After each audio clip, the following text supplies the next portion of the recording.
मित्रों नमस्कार, मैं हूं अशोक झा और मैं सबसे पहले आप सबका आभार प्रकट करना चाहता हूं कि आप मेरी वीडियोस को देखते हैं, सुनते हैं और समय समय पर फीडबैक भी देते हैं। और यकीन मानिए यही कारण है कि मैं समय समय पर आप सबके लिए अलग अलग विषयों पर वीडियोस का सीरीज लेकर के आता हूं। और उसी क्रम में आज मैं एक नए सीरीज की शुरुआत कर रहा हूं। इसका नाम है मार्केटिंग मंत्रा। जी हाँ, मार्केटिंग मंत्रा के इस वीडियो सीरीज में मैं आप सबके लिए मार्केटिंग और सेल्स की बारीकियों को सरलता से प्रस्तुत करने की कोशिश करूंगा और साथ ही साथ हम केस स्टडी की बात करेंगे, विभिन्न कंपनियों के उतार और चढ़ाव की कहानी बताएंगे। तो मुझे पूरा उम्मीद है कि यह सीरीज मैनेजमेंट के छात्रों जैसे बीबीए, एमबीए या डिप्लोमा जो कर रहे हैं उनके लिए, या स्मॉल और मीडियम जो एंटरप्रेन्योर हैं उनके लिए, और वो लोग जो बिजनेस में रुचि रखते हैं उनके लिए कारगर सिद्ध होगा। तो मित्रों, आज के इस वीडियो सीरीज की शुरुआत मैं मार्केटिंग एंड सेल्स से करना चाहता हूं। दोस्तों, आज के बाजारवाद में मार्केटिंग और सेल्स का बड़ा इंपॉर्टेंट रोल हो गया है, क्योंकि आज प्रोडक्ट को खरीदना और बेचना दोनों एक जटिल प्रक्रिया बन गई है। आज हमारी आवश्यकताएं बहुत अधिक हो गई हैं। जाहिर सी बात है, डिमांड बहुत बढ़ गया है, अलग अलग तरह का डिमांड हो गया है और सप्लाई भी बढ़ा है। लेकिन एक ही प्रोडक्ट में कई सारे जो मार्केटियर होते हैं, कई सारे कंपनीज आते हैं और यही कारण है कि कंपटीशन भी गला काट हो गया है। दोस्तों, ये मार्केटिंग और सेल्स का डिपार्टमेंट किसी भी कंपनी का सबसे महत्वपूर्ण डिपार्टमेंट हो गया है। कारण ये है कि ये रेवेन्यू लेके आता है। ये कंपनी के ग्रोथ में बड़ी भूमिका अदा करता है। जैसे आप घरों में देखते हैं कि लोग काम करने वाले जो नौकरी करते हैं या बिजनेस करते हैं, पैसा लेकर के आते हैं और घर का ग्रोथ होता है, ठीक वैसे ही ये रेवेन्यू लेके आने वाला डिपार्टमेंट है, जिसके कारण कंपनी की ग्रोथ होती है। कई बार यही कारण है कि लोग इस दोनों के टर्म पे कंफ्यूज होते हैं। लोग समझते हैं कि मार्केटिंग और सेल्स दोनों एक ही टर्म हो सकता है, एक ही संदर्भ में देखते हैं। इसके कारण दो हो सकते हैं। एक तो कारण यह है कि आप अगर छोटी छोटी कंपनियों में जाएं तो मार्केटिंग और सेल्स का डिपार्टमेंट तो छोड़ दीजिए, अलग अलग लोग भी नहीं होते हैं। एक ही आदमी मार्केटिंग भी देखता है और सेल्स भी देखता है। दूसरा कारण है कि जब आप अपने आसपास के लोगों से कई बार पूछते हैं, जॉब करने वाले लोगों से पूछते हैं कि आप किस डिपार्टमेंट में काम करते हैं, उनका उत्तर आता है कि वो मार्केटिंग में काम करते हैं, जबकि सच्चाई है वो सेल्स में काम कर रहे होते हैं। क्योंकि मार्केटिंग और सेल्स में मार्केटिंग के लोग अगर 10% हैं तो सेल्स के लोग 90% होते हैं। तो मित्रों, आपके मन में अब सवाल उठेगा कि क्या मार्केटिंग और सेल्स अलग अलग है? तो मैं ये कहना चाहूंगा कि अगर गोल की बात करें, फाइनल गोल की बात करें, तो मार्केटिंग और सेल्स दोनों का एक ही गोल है, प्रॉफिट लाना, रेवेन्यू लाना, ताकि कंपनी का ग्रोथ हो सके। लेकिन मार्केटिंग एक बड़ा टर्म है, एक बड़ा एरिया है, ब्रॉड एरिया है, और सेल्स उसका एक हिस्सा है। मतलब मार्केटिंग में सेल्स के अलावा भी कई सारे एलिमेंट्स होते हैं। तो मित्रों, जरा और समझते हैं कि मार्केटिंग और सेल्स के बीच में बेसिक कंसेप्ट का डिफरेंस क्या है। तो सेल्स एक एक्टिविटी है जो प्रोडक्ट के बनने के बाद शुरू होती है और प्रोडक्ट बेचने के बाद खत्म हो जाती है। मतलब एक सेल्समैन अपने प्रोडक्ट को लेके जाता है बायर के पास में, उससे उसके बारे में बताता है, बेचता है, पैसे लाता है और कंपनी को देता है, फिर वहां से प्रोडक्ट उठाता है और इस तरह से साइकिल चलता रहता है।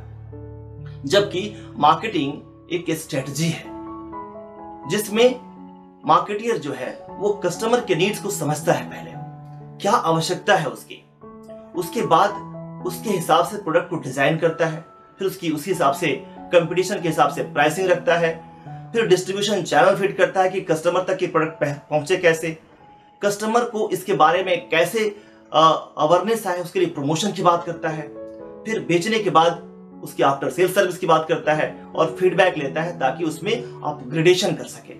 मतलब मार्केटिंग जो एक पूरी स्ट्रेटजी है, आप ये ऐसे कहें कि सेल्स अगर एक घर का ड्राइंग रूम है तो मार्केटिंग एक उसका पूरा कोठी है, मकान है। ये चार मोटे मोटे पिलर्स पे निर्भर करता है। एक होता है प्रोडक्ट, दूसरा होता है प्राइस, तीसरा होता है प्लेस और चौथा होता है प्रमोशन, जिसकी बात हम आने वाले अपने सीरीज में करेंगे, आने वाले वीडियोस में करेंगे। दोस्तों, इसको समझने के लिए एक उदाहरण ले लेते हैं। आप टैली के बारे में जानते होंगे। टैली एक ऐसा सॉफ्टवेयर है जो आज सबकी नीड बन गई है, खास करके अकाउंटिंग की नीड है पूरी तरह से। लेकिन इसकी शुरुआत कैसे हुई? इसकी शुरुआत 1996 में भरत गोयनका और उनके फादर के द्वारा की गई थी। उन्होंने अनुभव किया कि उनके बिजनेस में भी, उनका एक छोटा सा बिजनेस था जिसमें वो सप्लाई कर रहे थे रॉ मटेरियल्स और मशीन को, प्लांट को सप्लाई कर रहे थे और टेक्सटाइल इंडस्ट्री को करते थे। उनका एक आवश्यकता महसूस हुई कि ऐसा करें, ऐसा सॉफ्टवेयर बनाएं जो हमारे अकाउंटिंग के काम को आसान कर दे, और उन्होंने उस पर काम किया, लोगों से फीडबैक लिया और आज टैली पिछले 30 सालों में काफी बदला हुआ, अलग अलग वर्जन के रूप में, अपग्रेडेशन के रूप में आपके सामने आया हुआ है। तो दोस्तों, मेरा मानना है कि सेल्स जो है एक शॉर्ट टर्म प्रक्रिया है, तात्कालिक एक्टिविटी है, जबकि मार्केटिंग एक लॉन्ग टर्म एक्टिविटी है। मार्केटिंग शुरुआत होती है नीड से और खत्म होती है फीडबैक पे, यानी सेल्स के बाद चलती रहती है, जबकि सेल्स शुरुआत होता है प्रोडक्ट के बनने के बाद और खत्म हो जाता है प्रोडक्ट बेचने के बाद। अगर मैं सेल्स की बात करें तो स्ट्रेटजी जो यहाँ पे होती है वो होती है पुश की, यानी आप पुश करते हैं, कस्टमर को कन्विंस करते हैं और बेचते हैं, उसकी आवश्यकता के हिसाब से आप उस प्रोडक्ट को बेचते हैं। लेकिन मार्केटिंग में ये एक्टिविटी जो होती है, स्ट्रेटजी जो होती है, कस्टमर को पुल करने की होती है, खींचने की होती है। मतलब इतनी अवेयरनेस क्रिएट किया जाता है कि उसकी नीड क्रिएट हो जाए, उसको लगे कि ये प्रोडक्ट मुझे चाहिए। जहां सेल्स में हम उसके नीड्स के हिसाब से देते हैं, वहीं मार्केटिंग में हम नीड्स को क्रिएट करते हैं। दोस्तों, सेल्स जहां फोकस करता है सिर्फ बेचने पे, अपना रेवेन्यू क्रिएट करने पे, अपना टारगेट अचीवमेंट पे, वहीं मार्केटिंग लोगों के अंदर में ब्रांड वैल्यू को क्रिएट करता है, अपने विश्वसनीयता को बढ़ाता है, ताकि लोग अपने खींचे आए, दुकानदार तक आके उस सामान को मांगे और सेल्स का काम ज्यादा आसान हो जाए। इसको समझने के लिए हम एक वीडियो क्लिप को देखते हैं जिसमें मारुति सुजुकी अपने ब्रांड वैल्यू को प्रमोट कैसे करती है।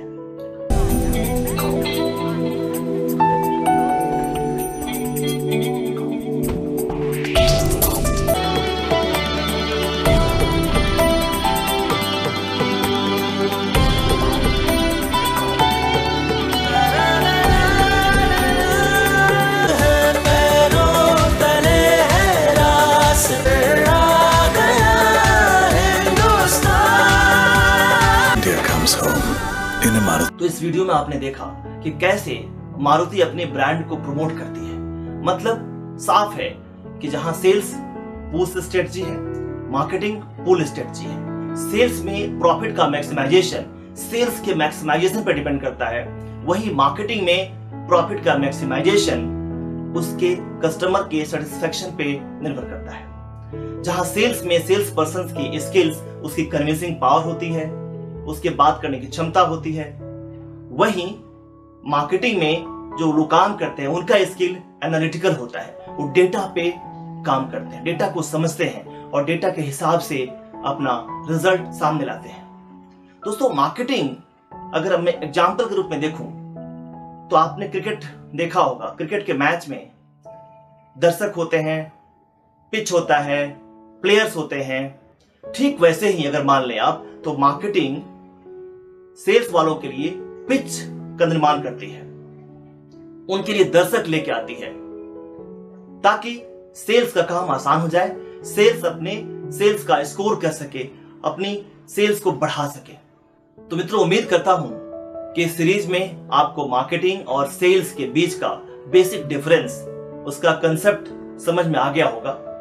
इसी तरह से अलग अलग टॉपिक पे हम आपसे बात करते रहेंगे सीरीज में। तो मिलते हैं अगले सेशन में, अगले किसी टॉपिक के साथ में या किसी केस स्टडी के साथ। तब तक आप सबको नमस्कार।